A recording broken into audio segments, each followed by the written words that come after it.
7 News, live from the Adelaide studios of Channel 7.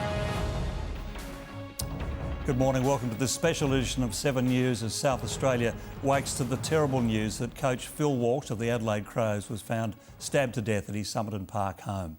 The 55-year-old was stabbed in the early hours of this morning, allegedly by his son. Reporter Jessica Adamson joins us from the Walsh family home in Somerton Park. Jess, this is such an enormous tragedy.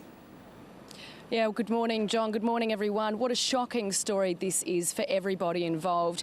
It really is eerily quiet here in Somerton Park where the Walsh family lived. Nobody can believe that this has happened. You can see major crime detectives behind me at the house. They're still gathering evidence. They're door knocking. They're talking to anybody that may have heard something during the night. Now, as we know, at about 2 o'clock this morning, paramedics were called to the home in Bungie Avenue where there were reports of a stabbing.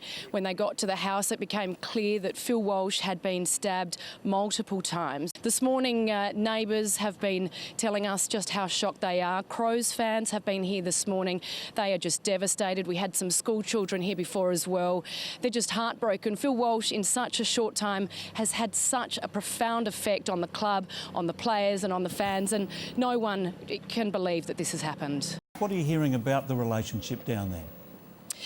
Phil Walsh was a really private man, as we know, but I remember when he told that story about the surfing trip, and he really enjoyed telling the story. We're hearing that the family perhaps had some issues in recent years, but they had been trying to piece things together, and that the young man was living with them again, and they were trying to work it out. Mental health and depression issues, as we know, if that is what has happened here, are so complex, and you know, they're not easy to work through. The family was doing the best they could, but unfortunately it's ended in the most tragic of circumstances. Jess, you've got some breaking news. That's right, John. Police have just told us in the last couple of minutes Phil Walsh's 26-year-old son has been charged with his murder.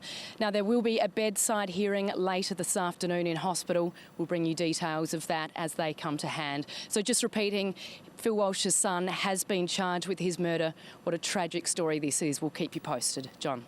The AFL in the last few minutes has issued a statement. It says, "Our industry is grieving. Phil Walsh was a man of boundless energy and enthusiasm, and his death is a tragic loss."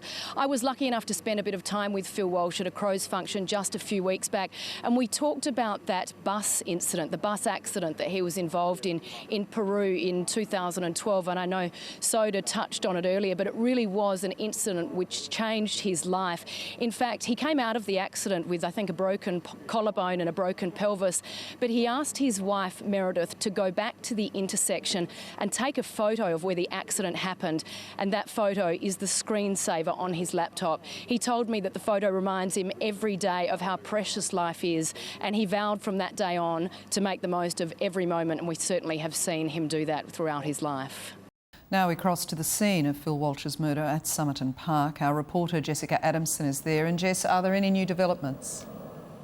Yes, there are, Jane. A short time ago, major crime detectives appealed for help from a taxi driver who saw a man with blood on him on the corner of Jetty Road and Brighton Road at 2 o'clock this morning. Now we know that's the time that 26-year-old Cy Walsh was seen walking in the area shortly before he was detained. Here in the Somerton Park street that the Walsh family have called home, it is incredibly quiet. The residents here, like all of us, are really struggling to understand what's happened.